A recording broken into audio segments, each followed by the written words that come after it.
Hello and thanks for joining us from our studios in Israel. I'm Aaron Porras, here with ILTV's morning briefing. In a tragic training accident late last night, an IDF lieutenant and a sergeant were killed, while 4 other soldiers were injured. The incident took place when the self-propelled howitzer tank they were traveling in flipped over. Of the wounded survivors, one is said to be severely injured, another moderately hurt, and the other 2 lightly hurt. Thankfully though, none of their injuries are life-threatening. Following the tragedy, the IDF has called off all exercises until next week, starting today, and furthermore, no mobile artillery will be allowed to be driven after dark until further notice. Kurdish people worldwide are celebrating in the streets today as they ride the high of yesterday's Kurdish statehood referendum.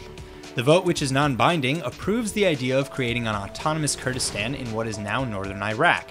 The move has already worried many regional leaders, though, and threats have already started to pour in.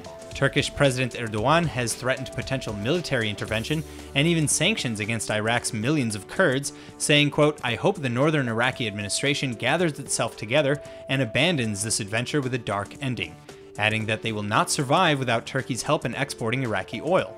The Iraqi Prime Minister also issued ultimatums, saying it's his constitutional duty not to give up on a unified Iraq. He called the vote a historic and strategic mistake by the Kurdish leadership and has ordered the Kurdish region to hand over control of their airports or face a flight ban.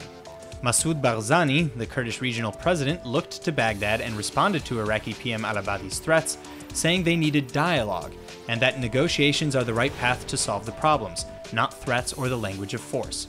At this stage, it is still unlikely that the Kurdish referendum will lead to an autonomous state, but with the votes in and the final tally set to be released later today, the future remains unwritten.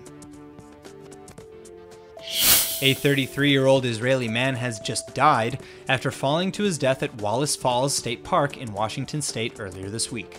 Yuri Natanzon from Haifa was hiking with his family and friends on Sunday when he fell into the falls.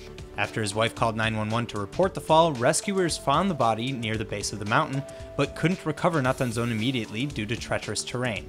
A helicopter team was later dispatched and Natanzon was recovered. Natanzon was living in Seattle over the past few years for work, and his body is reportedly already on its way back to Israel for burial.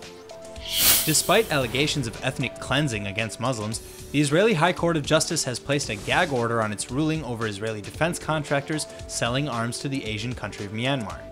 Myanmar currently stands accused of engaging in a campaign against the Muslims of its country, reportedly having already killed 400,000.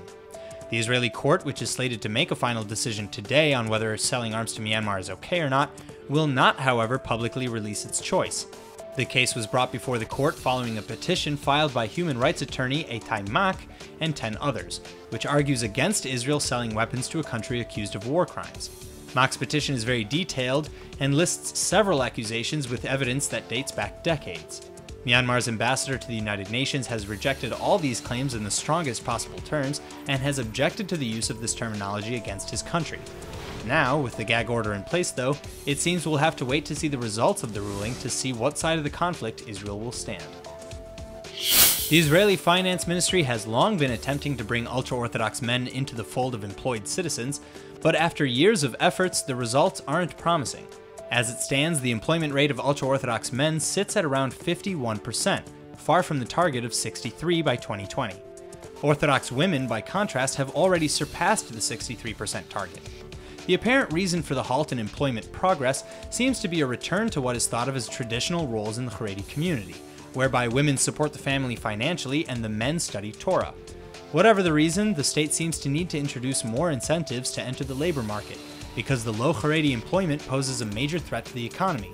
The HAREDI community is the fastest growing community in Israel, receiving higher grants and subsidies, but paying much less in taxes. That's all for now. I'm Aaron Porras, and see you later with our main daily broadcast from Israel at 2 p.m. Eastern Time.